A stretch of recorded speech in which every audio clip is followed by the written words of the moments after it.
자, 우리 이제 지난 시간에 이제 요한계시록 12장을 함께 공부를 했습니다. 12장 내용 중에서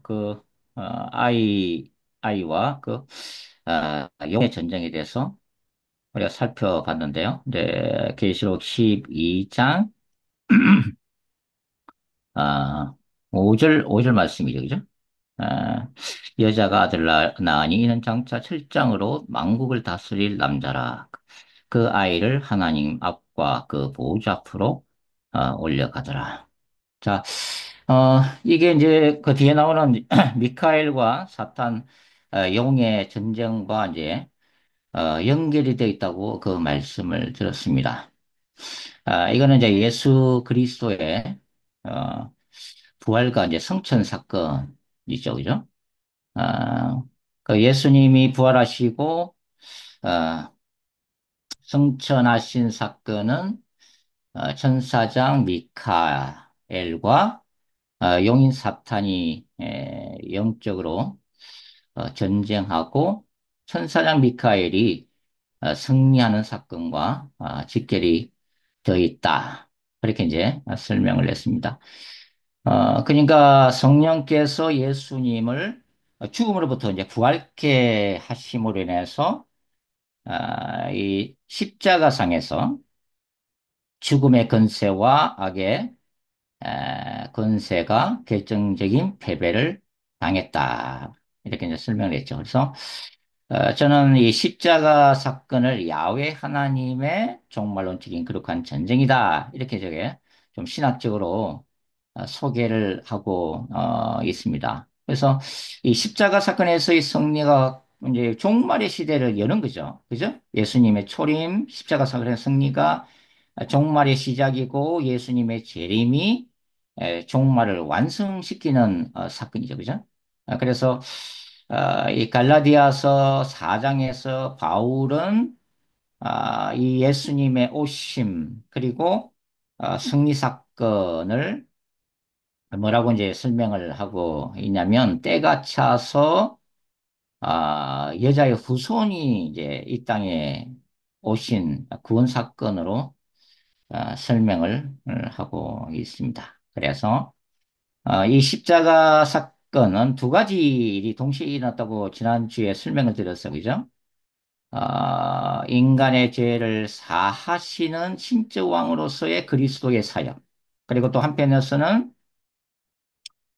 이 죄의 권세, 사망의 권세, 악의 권세에 대한 그 하나님의 심판이 동시적으로 일어난 사건이다.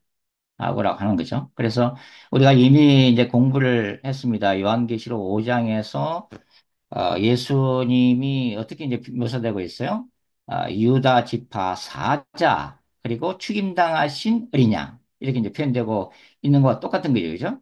죽임당하신 어린 양, 십자가의 고난을 의미하는 거고, 유다 지파 사자는 부활하심으로 인해서 사탄의 권세를 멸하신 바로 이제 그 왕권을 이제 상징을 하고 있는 거죠.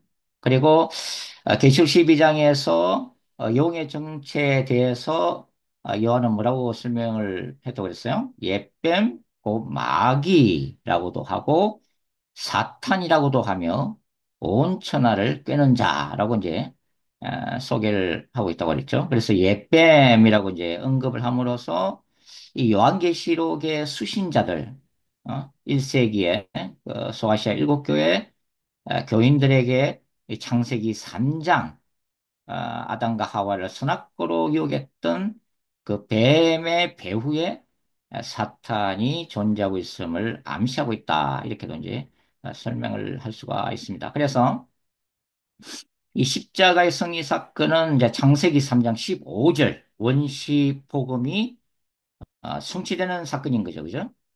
창세기 3장 15절이 이제 원시복음인데, 너로 여자와 원수가 되게 하고, 내 후손도 여자의 후손과 원수가 되게 하리니, 여자의 후손은 내 머리를 상하게 할 것이요. 십자가의 고난이죠. 너는 그의 머리를 상하게 할 것이요. 이거는 이제 예수님의 승리 사건이고, 너는 그의 발꿈치를 상하게 할 것이다. 하는 것은, 사탄에 의한 그 예수님의 그 십자가 고난을 상징하는 사건인 거죠. 그죠? 그래서 이 창세기 3장 15절이 십자가상에서 이제 성취가 되어졌다 하는 것을 우리가 알 수가 있습니다. 자, 그래서 이제 예수님이 십자가에서 승리하셨는데, 그럼에도 불구하고 이 하나님의 나라와 이 사탄의 나라 간의 영적 투쟁이 완전히 끝이 난 게 이제 아니죠. 그죠? 그래서 이 사탄과 악의 권세, 그리고 인간의 죄악과 죽음이 예수님이 다시 오시는 그날까지, 재림의 날까지 여전히 이 세상에 존재하고 있다고 하는 거죠. 그래서 이 십자가에서 예수께서 수행하신 이 종말론적인 거룩한 전쟁은 요한계시록 12장 17절에 보면 어떻게 돼요, 이제? 여자의 후손인 교회 공동체의 계승이 되어지게 됩니다. 그러니까 교회는 주님이 재림하시는 최후 승리의 그날까지 이 하나님의 나라를 위해서 이 용인 사탄과의 투쟁을 계속해야만 한다고 이제 하는 거죠.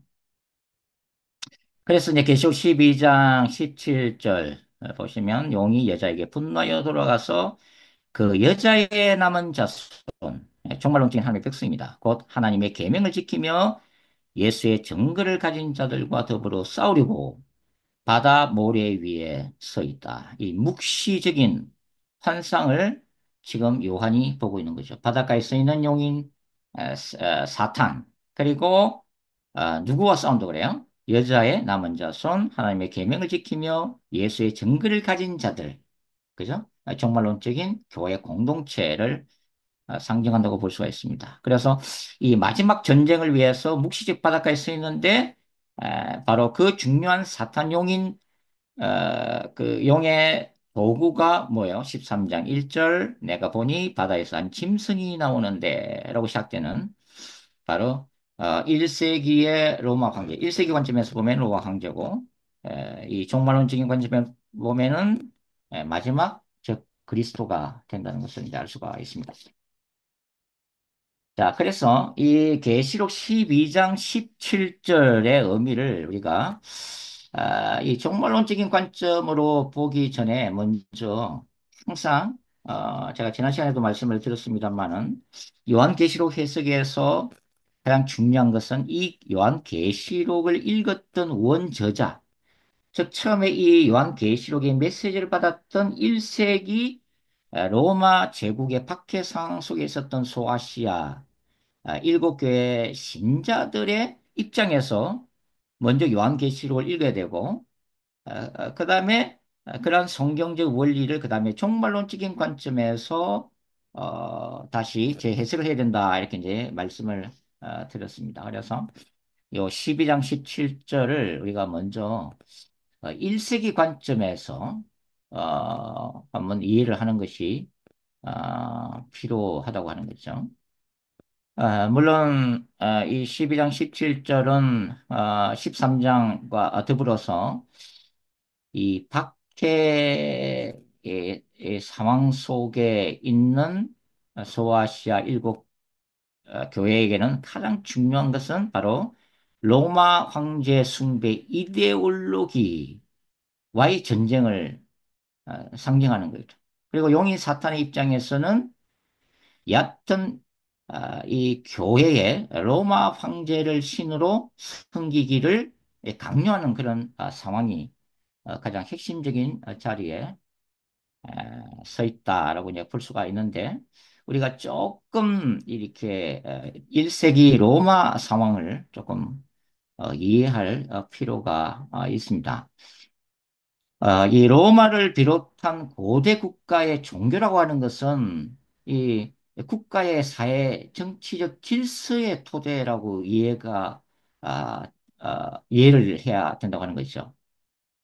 그러니까 이 정치와 종교가 분리된 게 아니라 이 정치 이념이라는 것은 당시의 이 종교 제의와 의식을 통해서 표현이 되고 있었다고 하는 거죠. 그래서 이 로마 세계 안에서 이 수많은 이 신전 제의 그리고 로마 황제 숭배 사상은 가장 중심적인 통치 이념으로 자리를 잡고 있었다는 것을 알 수가 있습니다. 로마는 굉장히 복잡한 이 다신교 사회죠. 오늘 치면은 뭐 종교 다원주의 사회라고도 뭐 표현을 할 수가 있는데, 그래서 많은 고대 그리스 로마 신들을 숨기고 있었다고 하는 거죠, 이게. 그래서 다양한 종교들과 신전들이 존재했습니다. 예를 들면 로마의 최고 신으로 숭배받았던 존재가 바로 주피터예요, 주피터.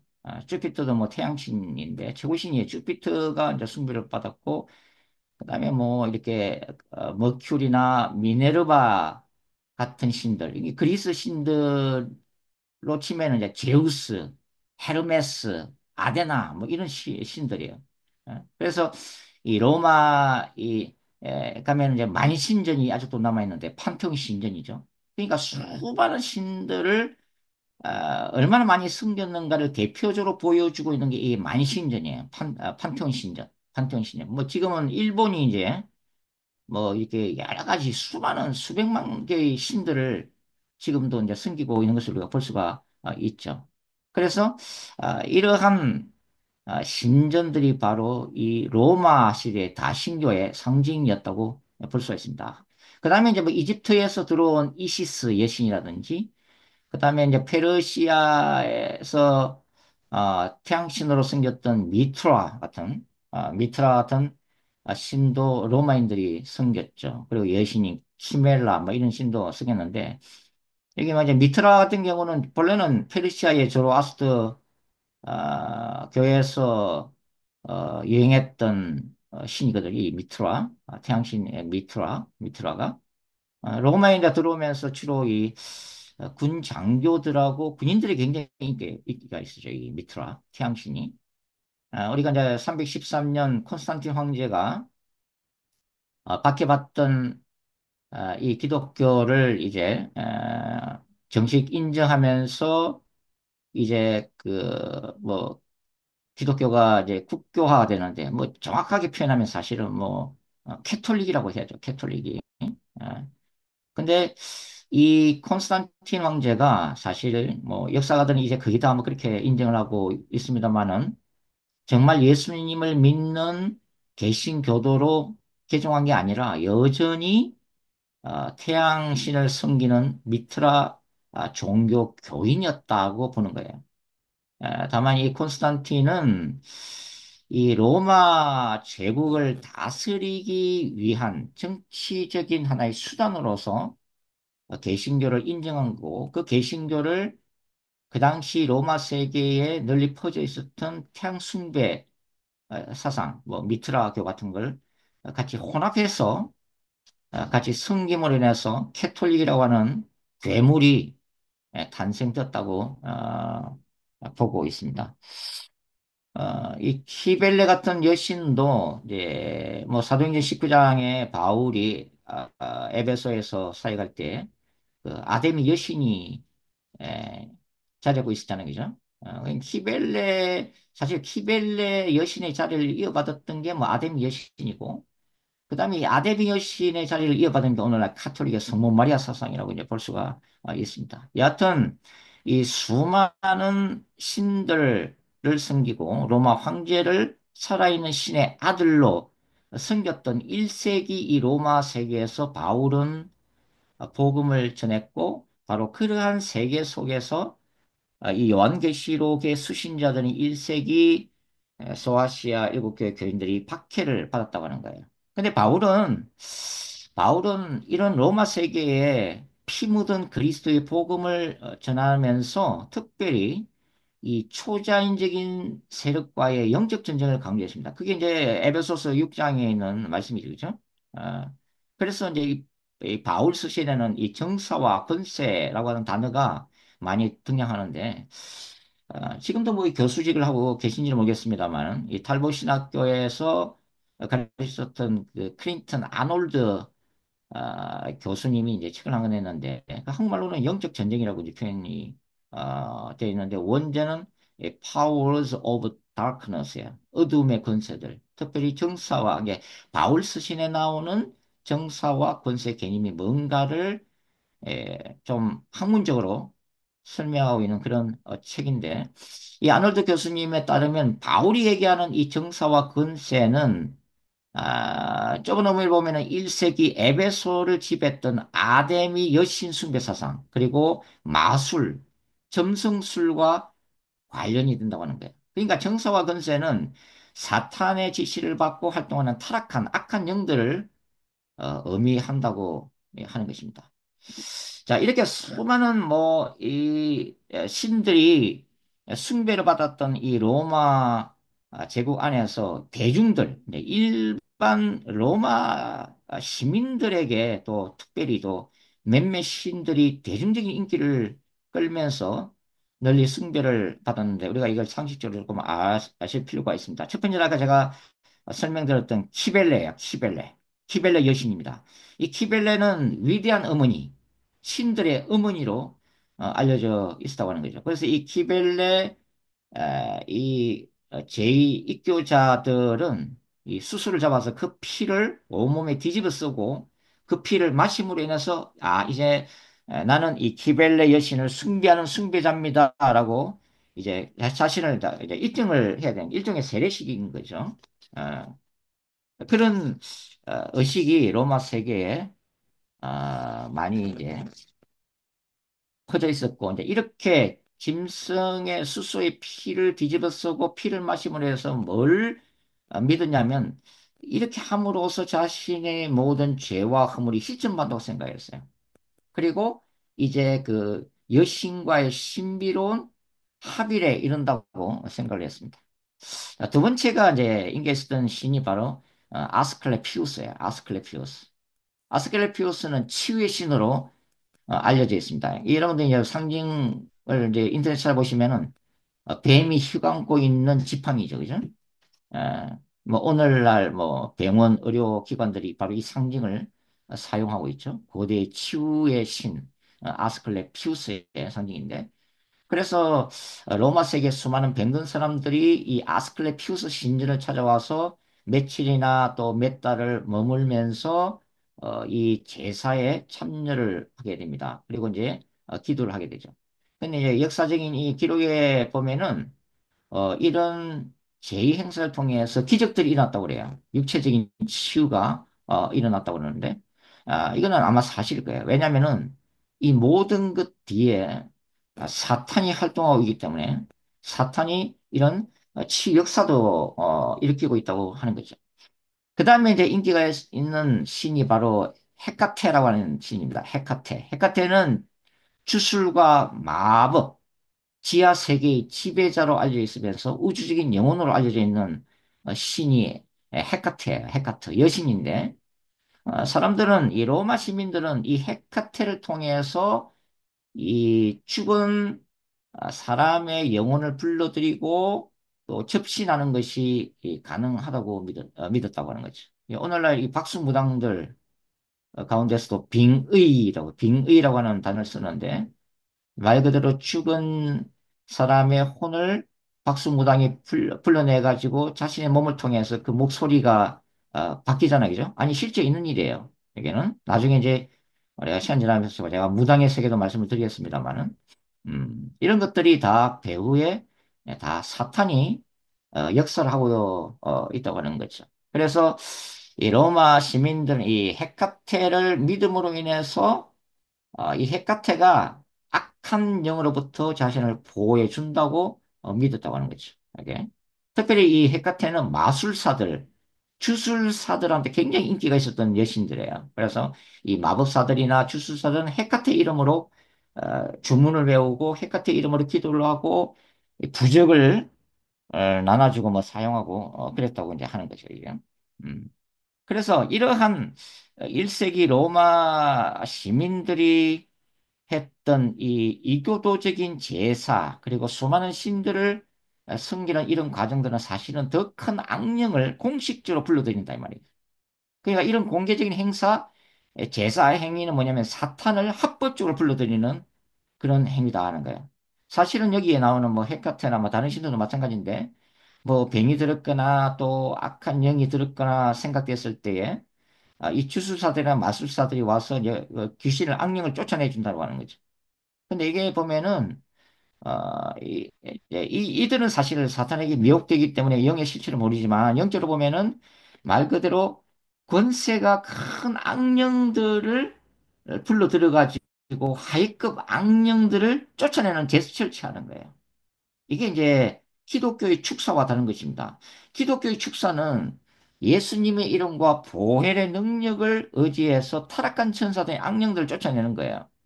그러나 일반 테마사들, 또 스님들이나 무당, 마법사들을 통한 축사는 더 큰 악령들을 숨기도록 만드는 거예요, 결과는. 왜냐하면 이들 모두가 사탄에게 속해 있는 자들이기 때문에 그렇습니다. 영적으로는 그렇다고 하는 거죠. 그래서 이런 로마 제국이 이렇게 국가적인 차원에서 이 다신노 사이에서 이렇게 여러 신들을 동시에 섬기는 것은 결국은 사탄의 경관진을 이 로마 세계 안에서 형성하게 만드는 거죠. 그리고 아까 제가 말씀드린 것처럼 로마 시민들이 정기적으로 여러 신전을 찾아서 짐승의 피를 바치고 신전 제사를 바치고 이런 이교도적인 의식을 할 때는 그때마다 이 정식 영의 세계에서는 사탄을 공식적으로 초청하는 거예요. 그만큼 이 하나님 앞에서는 큰 죄악을 범하는 결과를 놓게 되는 것이고 인간들이 이런 우상숭배행위를 할 때마다 사탄의 권세는 비례해서 커져가는 거예요. 그래서 이걸 깨뜨리는 방법은 복음 안에서 국가적인 회개 운동이 일어나는 수밖에 없어요. 그래서 강력한 영적 붕의 역사밖에 없습니다. 이스라엘이 구약의 이스라엘이 그랬잖아요. 바알 숭배를 전 국가적으로 행했잖아요. 그죠?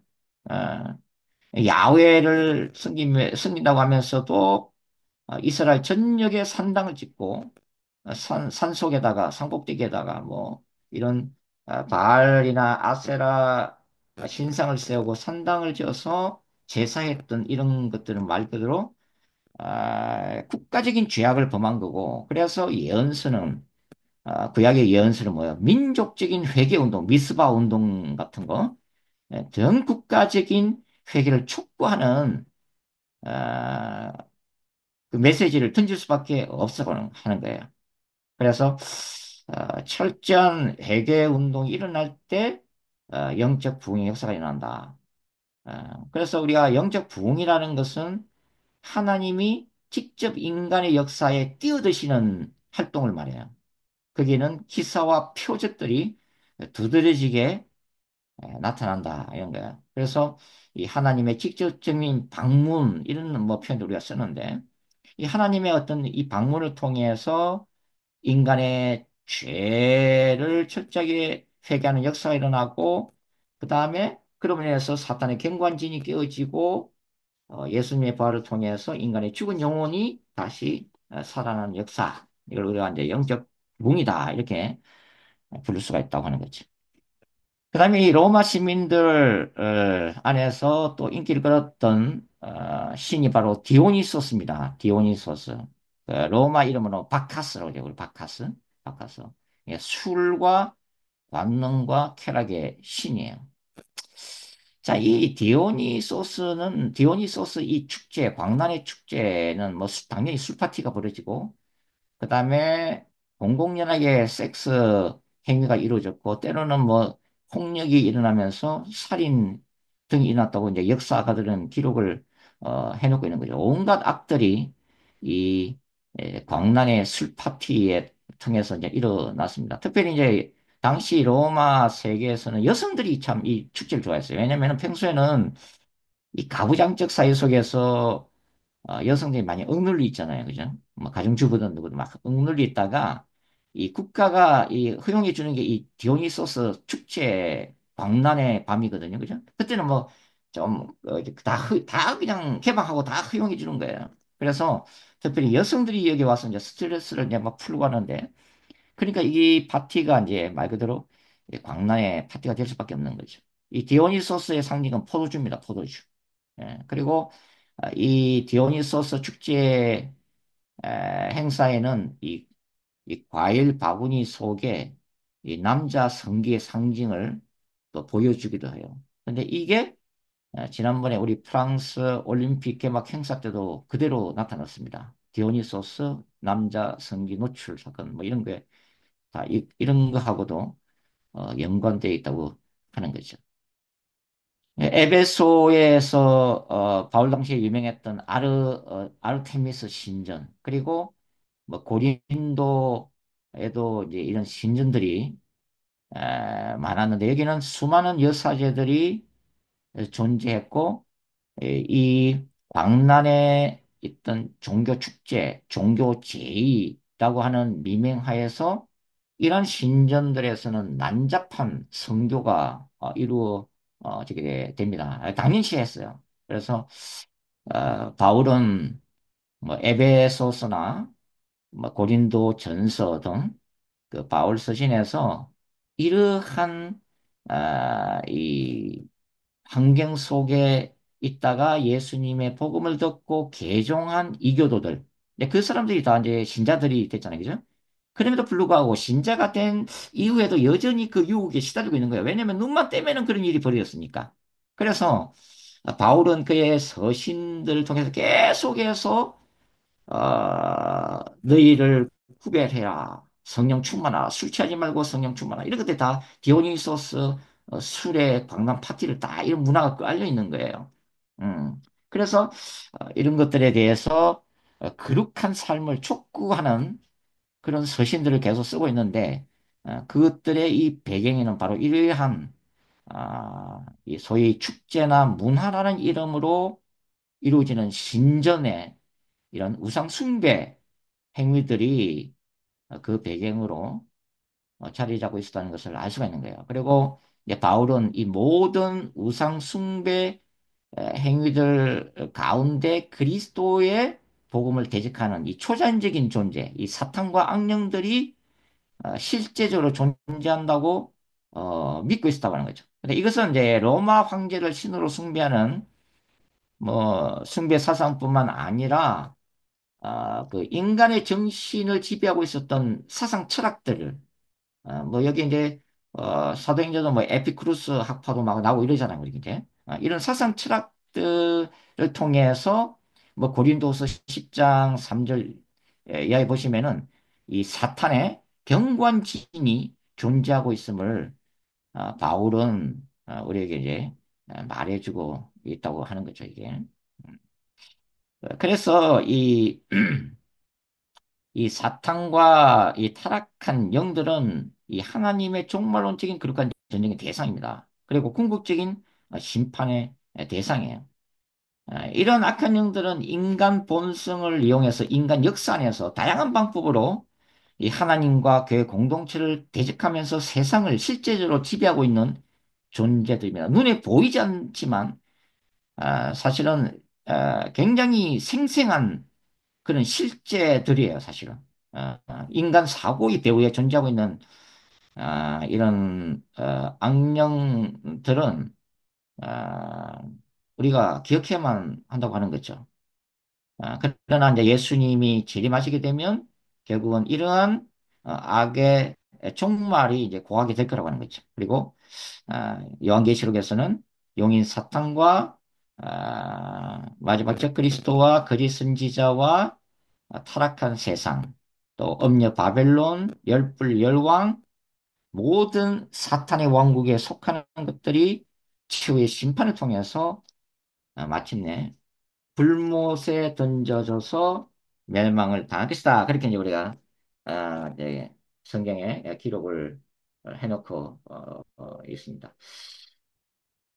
이전에 우리가 이 12장 17절의 말씀을 1세기 상황에서 읽었다면, 이제는 종말론적인 관점에서 우리가 읽어봐야죠. 이제 이제 우리에게 해당되는 것입니다. 그러나 사실은 뭐 1세기 로마적인 이런 어떤 상황이나 우리가 지금 살고 있는 현대 사회나 이 종말론적인 모든 것들이 다 연결되어 있는 거예요. 다 연결되어 있습니다. 이런 것들이.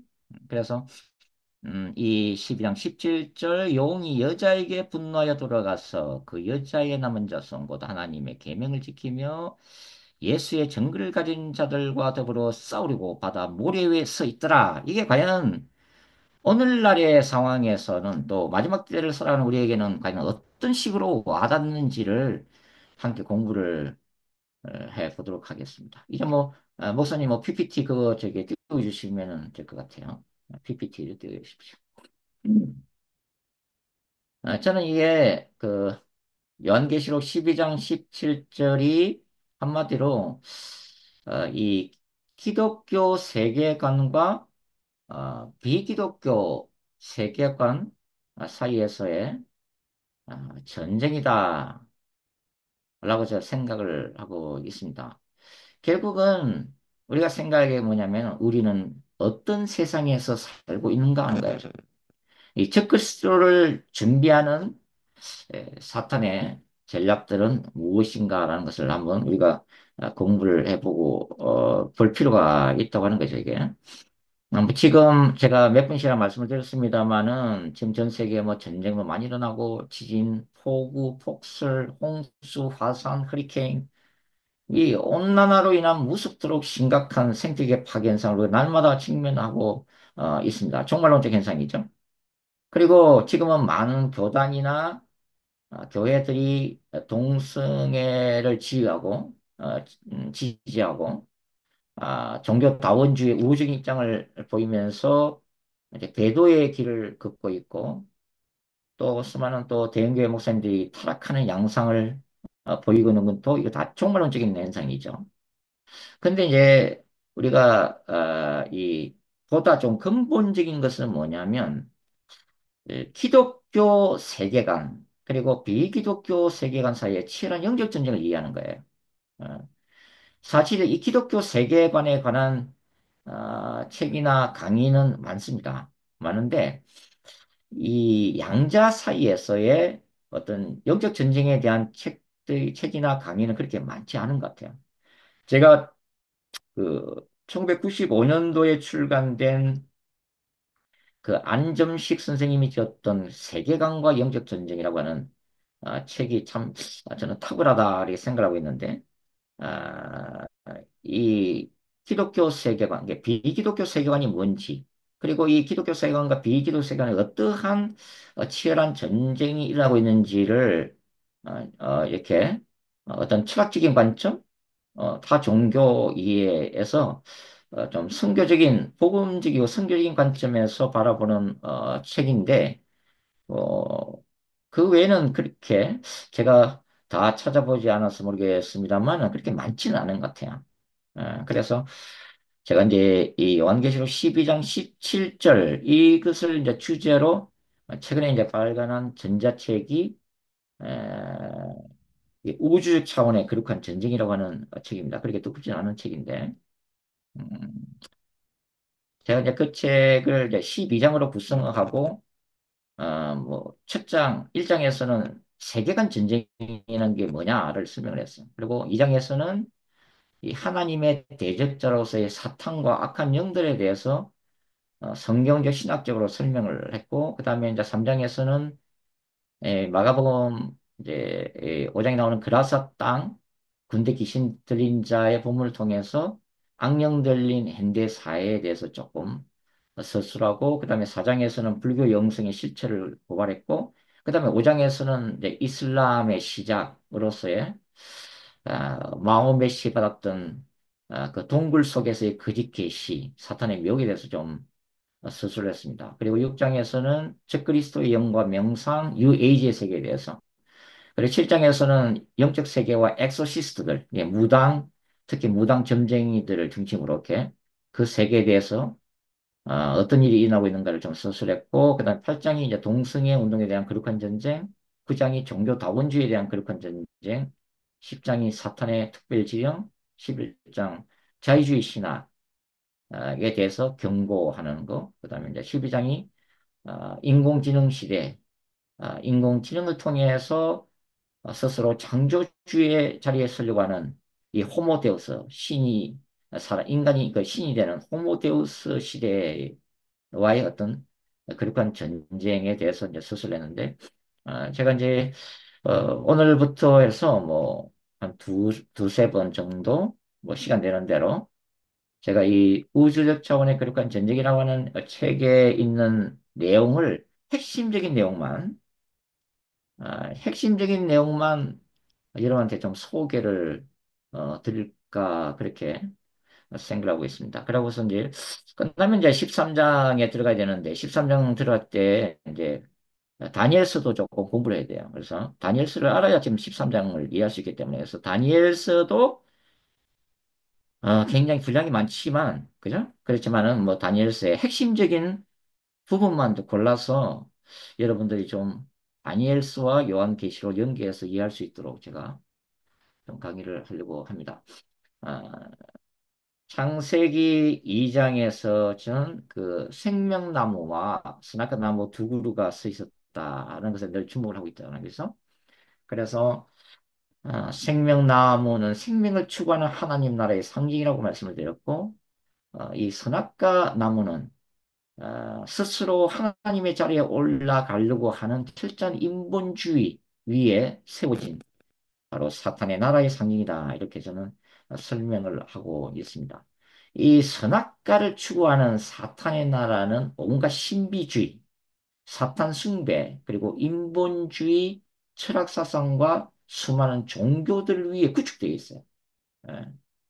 그러니까 지금 인공지능 시대에 우리가 들어가고 있지만 이러한 최첨단 과학 문명 시대에도 우리는 여전히 동양 종교에 심취된 수많은 영혼들을 얼마든지 찾아볼 수 있습니다.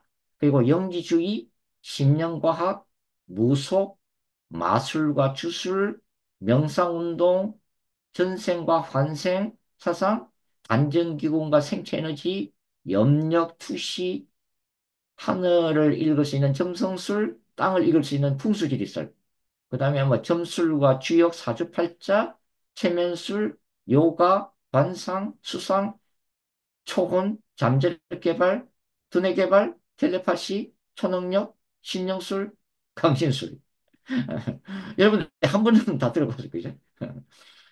이런 것들을 통해서 우리가 얼마든지 접할 수가 있다고 하는 거죠. 뭐 어떻게 보면 뭐 UAG 뭐 수련법이라고도 이제 볼 수가 있는데, 음, 자, 이 모든 것들, 사상의 시초는 바로 고대 바빌론 신비 종교에 있습니다. 고대 바빌론 신비 종교. 그래서 이 동양의 신비주의, 그 다음에 태양을 중심으로 하는 순환론적 세계관, 철학사상, 오컬트 종교, 뭐 맹상, 마술, 체면술, 요가, 신령술, 촌술. 의 시작이 바로 고대 바벨론 제국이 섬겼던 태양신, 달신, 신비주의 이 사상들 속에 다 내포되어 있어요. 현대의 모든 이 비기독교 세계관의 요체가. 그래서 이 고대 역사가인 헤로도투스는 이것을 바벨론 밀교라고 불렀고, 그 다음에 이제 역사가 오스텐 라야드라는 사람은 니느웨와 그 유적들이라는 책을 통해서 이 바벨론 이 세계로부터 모든 우상 숭배가 전 세계로 파급이 되었다. 뭐 그뿐만 아니라 여신 숭배 사상, 여신 세미라미스와 태양신 니무로, 그 다음에 아들 신 담무즈 숭배하는 모자 사상. 이게 이제 성모 마리아와 아기 예수 사상이라고 이제 볼 수가 있잖아요. 나중에 이제 캐톨릭에 대해서는 계시록 17장, 18장 음녀 바벨론 본문 들어가기 전에 제가 또 캐톨릭에 대해서 핵심만 또 전하도록 그렇게 하겠습니다. 그래서 이 요한계시록은 이런 음녀 바벨론을 뭐라고 그래요? 17장 5절에서 비밀, 큰 바벨론, 땅의 음녀들과 가정한 것들의 음이라고 부르잖아요. 그죠? 그리고 18장에서는 뭐라 부르냐면 2절에 귀신의 처소와 각종 더러운 영이 모이는 곳과 각종 더럽고 가증한 새들, 이따 악령들 얘기하는 거예요. 가증한 새들이 모이는 곳으로 설명하고 있다는 거예요. 그러니까 사탄의 권세가 자리 잡고 있는 곳이다. 그런 뜻입니다. 자, 우리가 이 비기독교 세계관을 이해될 이유가 뭐냐면, 그리고 제가 왜 이것을 우주적 차원의 거룩한 전쟁이라고 부르냐면, 자, 2024년 현재 뭐 대략적으로 보면은 세계 종교 인구의 분포들을 보면은 무슬림이 한 20억 차지하고 있어요. 뭐 정확한 건 아닙니다. 대략적인 좀 수치인데 무슬림 인구가 한 20억이고 카톨릭이 12억이고 12억 정도 되고 개신교가 6억에서 7억, 힌두교가 11억, 불교가 뭐 5, 6억 정도 이제 추정되고 있어요. 뭐 그 외에도 이 지구상에는 무신론을 비롯한 인본주의 철학 사상을 추종하는 사람도 수없이 많죠. 그죠? 그러니까 이런 어떤 은폐가 의미에서 보면 이 개신교를 제외한 이 타 종교들과 사상 철학들은 성경적 구원하고 전혀 관계없는 사상들이에요. 그래서 비기독교 세계관을 소유하고 있습니다. 어떤 분들은 이제 캐톨릭에 구원이 있는가라고 묻는데 저는 없다고 말합니다. 결국은 캐톨릭도 마리아 숭배와 종교 다원주의를 이미 제2 바티칸 공의에서 공식적으로 선포했단 말이에요. 1960년 초에 제2 바티칸 공의에서 그러니까 굉장히 적은 사람들만이 예수 그리스도의 복음을 통해서 천국에 입성하고 있다는 것을 알 수 있어요. 그러면 개신교도라고 불리는 사람들도 다 천국 가느냐? 아니죠. 물론 여기에서 뭐 이단은 당연히 제외하고 개신교 안에서도 물과 성령으로 거듭나지 못한 신자들이 부지기 있습니다. 10년, 20년, 30년 신앙생활하고 교회를 다녔다 해서 다 구원받은 건 아니에요. 정말 하나님이 보시기에 물과 성령으로 거듭난 정말 알곡 같은 신자들이 과연 교회 안에 얼마나 있는가 하는 것은 우리가 의심해 볼 여지가 있습니다. 그래서 마태복음 5장부터 7장까지 산상수훈에서 예수님은 천국 가는 길이 좁은 길이다. 좁은 문이라고 누누이 강조하신 이유를 우리가 심각하게 한번 생각을 해 볼 수가 있다고 하는 거죠. 제가 이 비기독교 세계관을 다루면서 먼저 간략하게 뭐 시간 되는 데까지 여기 예, 이것만 하고서 마쳐야겠네요. 그래서 46분이네요. 음, 그 명상운동, 특별히 이제 단전호흡 운동에 대해서 조금 오늘은 설명을 하고 또 이제 다음 주에 이어서 이제 조금 말씀을 드리겠습니다. 음, 사실 이제 현대 사회에서 이 솔직히 뭐 이 종교에 대해서 염증을 느낀 수많은 분들이 이제 동양 사상에도 빠져들고 특별히 명상 운동에 이 심취하는 현대인들을 참 많이 볼 수 있습니다. 여러분들이 뭐 명상센터 또는 마음 공부, 심신 수련, 그다음에 단학서원 뭐 이런 것들이 참 많이 깔려 있다는 걸 볼 수가 있어요. 이 명상이란 것은 불교의 참선, 인도의 요가, 뭐 힌두교식 초월명상과 밀접한 관계가 있습니다. 한마디로 마음을 온전히 비우는 거예요. 단전호흡이나 단전기공도 마찬가지입니다. 자, 일차적으로는 깊은 호흡을 통해서 육체의 건강을 도모하고 또 마음을 안정시키는 이걸 목적으로 보통 이게 처음 시작하거든요. 그런데 사실 저는 이제 예전에 청년 때 단전기공을 1년 동안 했는데 높은 단계로 올라갈수록 영적인 세계로 인도됩니다. 이게 마음을 피우는 단계에서 우주의 길을 호흡하는 깊은 호흡으로 나가고, 그 다음에 나중에는 내가 호흡하고 있다, 내가 맹상하고 있다는 그 자체도 잊어버리는 무념무상 상태에 가도록 훈련을 받는 거예요. 이게. 그런데 이 과정 가운데 초자연적인 능력이 나타나기도 하고, 초월적인 존재를 만나게 됩니다. 그래서 UAG 사상가들은 이런 존재를 인간을 좀 더 높은 단계로 인도하는 스피리추얼 가이드라고 불러요. 영적인 인도자라고 부릅니다. 이런 존재는 다 악령들이에요, 사실은. 에, 악령들인데. 제가 이 대학 시절 때에 에, 이모 선사 밑에서 신선이 되기 위해서 단전기공을 수련한 적이 있습니다. 그때 이제 한 달 동안 산속에 들어가서 수련하는데, 그때 이제 그 넓은 방에서 제가 사범들하고 이제 수련을 하고 있었어요. 단전 기공을 수행하고 있는데, 제가 뭘 목격했냐면, 이 사범들 중에서 몇 사람이 몸이 우양한다고 그러죠. 몸이 뜨는 걸 제가 봤어요. 직접 본 거예요, 이거는. 제가 들은 게 아니고 제가 직접 눈으로 본 겁니다. 물론, 몸이 공중으로 완전히 뜨는 인체 부양은 사실 보기가 힘든데, 제가 봤던 거는 뭐냐면, 결과부자한 상태에서 이 메스터, 사범들의 몸이 마치 고무 풍선처럼 원방을 통통통 튀는 걸 봤어요. 이게 사실은 이거 일부러 할래도 할 수가 없습니다. 결과부자 상태에서는 몸을 띄울 수가 없어요. 근데 공풍선처럼 튀는 걸 제가 직접 목격을 했습니다. 이게. 어, 그래서, 이 기공의 세계가 실제로 존재한다고 저는, 믿어요, 이게. 근데 저는 이제, 한 달 동안 수련을 했는데, 그전에 이제 1년 동안 수련했죠. 1년 동안 수련하고, 산에 가서 본격적으로 했는데, 저는 이 현상이 안 일어나는 거예요. 이게 단전, 배꼽 밑에서 삼인치를 단전이라고 부르는데, 여기서 여기 앉아 뜨거워지기도 하고 차가워지기도 하고 막 그러죠, 그죠? 그래서 이제 이걸 축기 단계라고 불러요. 기를 모으는 단계. 그다음에 기를 모으는 단계에서 이제 보면 이제 기를 자기가 잡아 돌릴 수가 있습니다. 이게 자기 스스로가 기를 자기 몸으로 이제 다른 곳으로 보낼 수가 있고, 그다음에 이게 이제 마스터가 되면은 자기 기를 다른 사람한테 기를 집어넣을 수도 있어요. 이게 사실 실제는 세계입니다. 근데 저는 뭐, 한 달 동안 제가 바랬던 그런 게 없었기 때문에 그냥 산을 내려왔는데 그게 사실은 나중에 보면 하나님의 놀라운 은혜였죠. 그렇지 않다면 저는 지금도 계룡산에서 지금 뭐 신선 수련을 하고 있어요. 지금도 많아요, 지금. 지금도 뭐 계룡산에 가면은 산속에서 단전기공 수련하는 분들이 굉장히 수천 명, 수만 명이 수련하는 분들이 많습니다. 제가 이제 그때 이 지도를 받았던 분이 이제 일치선사인데, 나중에 보니까 이분이 이 미국에 와 있더라고요. 이게. 보니까 이분, 그 뭐야,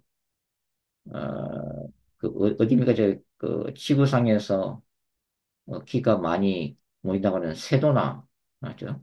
세도나 국립공원의 단 월드를, 이승훈이죠, 이승훈. 이 양반. 지금은 아, 뭐 타락하고 있다는 얘기를 좀 들었는데, 하여튼 간에 이제, 지금도 이제 존재하고 있다고 하는 거죠, 이게. 그러니까 이런 기공술을 통해서도 초능력 상태에 들어갈 수가 있습니다. 뭐 일종의 이 호흡 운동도 늦게 보면은 하나의 명상 운동이에요. 명상 운동이죠. 불교와 마찬가지로. 그래서 의식도, 지각도, 이성과 치성도 잊어버리는 상태. 일종의 이 무상 상태는 일종의 최면 상태에 들어요. 최면 상태. 일종의 최면 상태에 들어갈 때에 인간은 참된 자연이 된다고 가르칩니다. 그러나 대단히 위험하다는 거예요. 최면술하고 똑같아요. 최면술이 왜 위험하냐면은 인간의 의식이 무의식 상태로 들어가는 거예요. 무의식 상태로 들어갈 때는 영의 문이 열리고, 영의 문이 열리면은 사탄의 악한 영들이 마음대로 들락날락할 수가 있다고. 마음대로 들락날락하면서 인간의 의식 세계를 미혹할 수가 있습니다. 그래서 깊은 단계의 단전 기공 상태는 단순한 복식호흡 운동이 아니고 인간이 의식하지 못하는 사이에 악령들이 활동하면서 초능력을 비롯한 온갖 기적적인 현상들이 나타나게 되었다는 거예요. 이런 것들이 다 뉴에이지 운동에도 속한다고 볼 수 있습니다. 뉴에이지. 뉴에이지가 말 그대로 인간이 스스로 신의 자리에 올라가도록 하는 모든 명상운동, 모든 초능력 수행법을 통달하는 가장 넓은 의미의 용어가 바로 이제 New Age라고 하는 거죠. 예. 그러니까 똑같다 생각하시면 돼요. 그냥 명상, 요가, 기술련, New Age, 아까 얘기한 호모데우스, 인간이 신의 자리에 올라가기 위한 바로 선악과 사건이에요. 선악과 사건.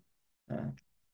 재밌는 것은 뭐냐면 이 UAG 운동의 선두주자가 앨리스 벨리라고 하는 여자입니다. 이 앨리스 벨리의 이 책에 보면은 어떤 구절이 나오냐면 이렇게 돼 있어요. UAG의 최종 목적을 밝히고 있는데 UAG의 최종 목적은 모든 메스터들을 다스리는 이 메스터들이 아까 얘기한 이런 어떤 명상 운동할 때 자기를 도와주는 초월적인 존재가 나타난다고 그랬잖아요. 응? 이 무당이나 뭐 이런 어떤 점성과한테는 이런 계시를 주는 신이죠. 악령들이다. 사실 악령들인데 모든 메스터들을 다스리는 메스터이신 그리스도께서 육체로 출현하시는 그의 재림을 위하여 세상을 준비시키는 것이다. 야, 여기 보시면 굉장히 무서운 얘기예요, 이게. 그리스도께서 육체로 출현하시는 그의 재림을 통해서 세상을 준비시키는 거다는 거예요. 여기 이 그리스도가 예수님이에요? 아니에요, 이게. 예? 저 그리스도를 얘기하는 거예요, 지금. 육체로 출현하는 재림. 그러니까 사탄의 아들인 저 그리스도를 뉴에이지 운동은 기다리고 있다고 하는 거죠. 이걸 이 앨리스 베일리가 명상 중에 만난 어떤 영적인 존재로부터 계시받은 거예요. 그게 다 사탄의 영이에요. 다 악령들이에요. 계시를 준 거예요. 그런데 여기 이제 엘리 벨리가 뭐라고 얘기하냐면 모든 메스터들의 의무는 이 재림 사건이 이루어지도록 즉 그리스도를 준비할 수 있도록 사람들의 마음을 준비시키는 거라는 거예요. 예. 그러므로 인간의 의무는 그리스도께서 이 땅에 출현할 때 그분을 영접하여 그의 가르침과 권면에 순종하는 것이다. 그리고 이들은 그런 시대를 기다리고 있는데 그 시대가 뭐요? 뉴 에이지예요. 뉴 에이지, 새로운 세대. 그래서 지금은 이들이 주장하는 뭐예요? 지금은 기독교 시대가 지나가고 있다. 어? 물고기자, 점성술로 보면 물고기자 시대가 지나가고 있다. 그러나 물병자리 시대가 이미 도래했다. 그 물병자리 시대가 그리스도가 통치하는 세상이에요. 이걸 지금 기다리고 있는 거예요. 유에이지들은. 그들이 그리스도, 예수, 하나님이라고 같은 용어를 쓰고 있지만 사실은 기독교의 예수, 기독교의 그리스도, 기독교의 하나님이 아니에요.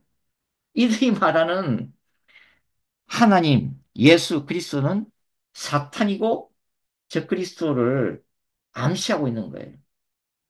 그래서 이런 뉴에이지 사상이 굉장히 지금도 전 세계에 퍼지고 있다. 이런 것을 우리가 이제 알 수가 있겠습니다. 자, 오늘은 여기까지 할게요. 오늘은 여기까지 하고 다음 시간에 계속해서 비기독교 세계관과의 영적 전쟁에 대해서 우리가 같이 공부하도록 하겠습니다. 수고하셨습니다. 여기까지 하겠습니다.